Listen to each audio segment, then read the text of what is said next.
लखनऊ का नाम सुनते ही आपके मन में आता होगा तहजीब, अदब, नजाकत और नफासत। लेकिन एक ऐसी कला जो लखनऊ के दिल में बसी हुई है, वो है चिकनकारी।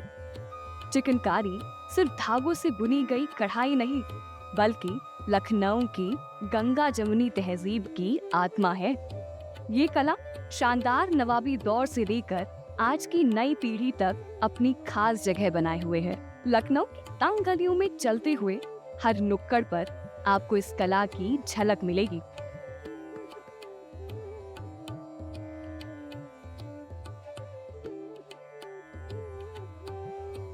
हर धागा, हर टाका एक कहानी बुनता है।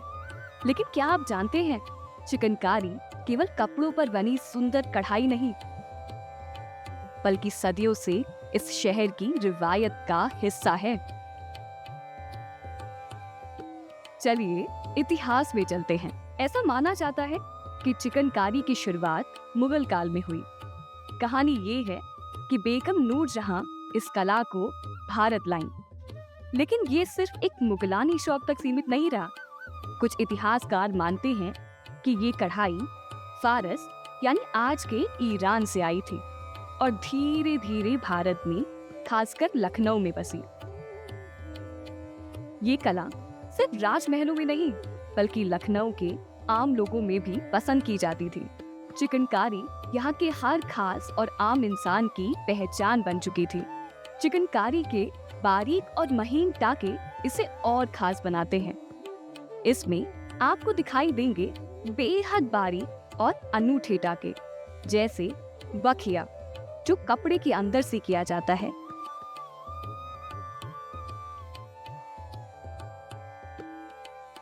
फंदा जो कि छोटे छोटे गांठों का काम होता है,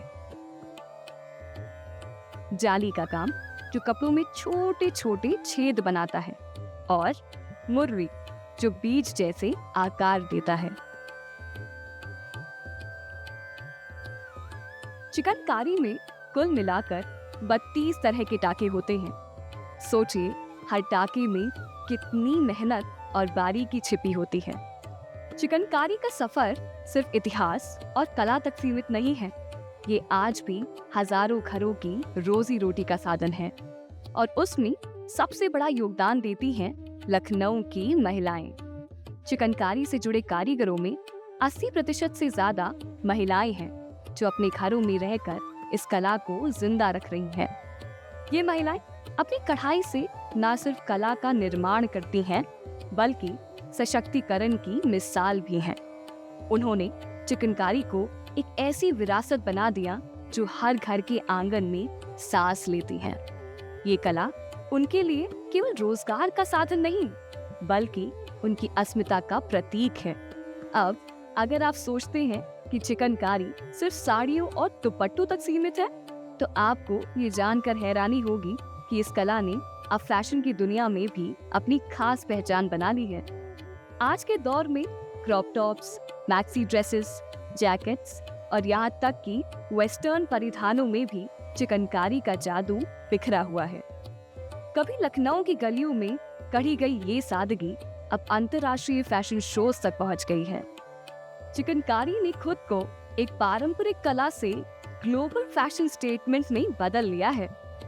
चिकनकारी सिर्फ एक कढ़ाई नहीं, ये लखनऊ की अर्थव्यवस्था का भी एक महत्वपूर्ण हिस्सा है। हजारों कारीगर इस कला से जुड़े हुए हैं।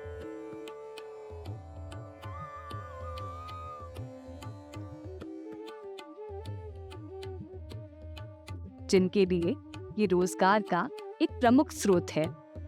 लखनऊ की चिकनकारी के कपड़े न केवल देश भर में मशहूर हैं, बल्कि ये अंतर्राष्ट्रीय बाजारों में भी धूम मचा रहे हैं।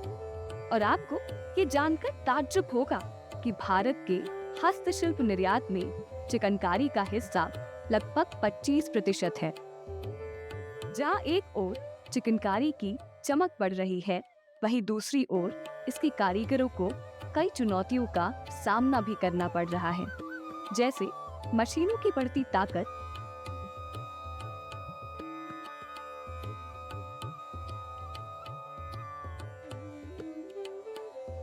और फैशन में तेजी से होते बदलाव। इस कला की शुरुआत छपाई से होती है।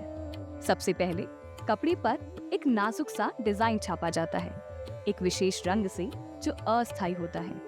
छपाई का काम बहुत सावधानी से किया जाता है ताकि डिजाइन साफ और सही जगह पर हो।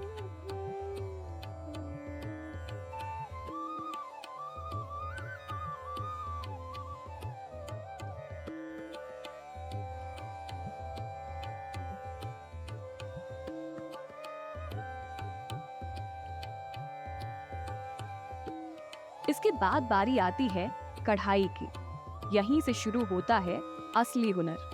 कारीगर अपनी उंगलियों से सुई और धागे की मदद लेकर डिजाइन को कपड़ों पर उतारते हैं। हर टाका, हर बुनाई जैसे कपड़े पर एक नई कहानी गढ़ता है। फूल, बेल, पत्तियां धीरे धीरे कपड़े पर उभरती हैं, मानो किसी ने सपनों में रंग भर दिए हों। इस पूरी प्रक्रिया में काफी समय लगता है। जब कढ़ाई पूरी हो जाती है तब कपड़े धुलाई के लिए भेजे जाते हैं। धुलाई में वो डिजाइन का कलर जो छपाई के रूप में था मिट जाता है और केवल कढ़ाई की सुंदरता वहां रह जाती है। अब कपड़ा एक सजीव कलाकृति बन चुका होता है।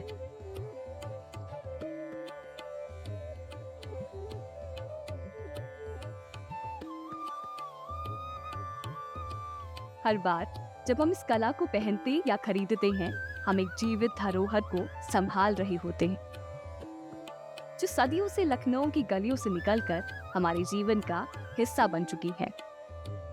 उत्तर प्रदेश सरकार ने इस विरासत को जिंदा रखने के लिए कई अहम कदम उठाए हैं।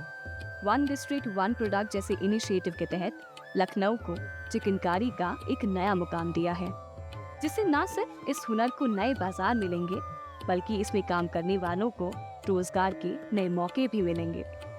लखनऊ की गलियों में चिकनकारी का ये सफर अब फिर से रंग ला रहा है और सरकार के प्रयासों के जरिए इस कला की चमक को और दूर तक पहुंचाया जाएगा।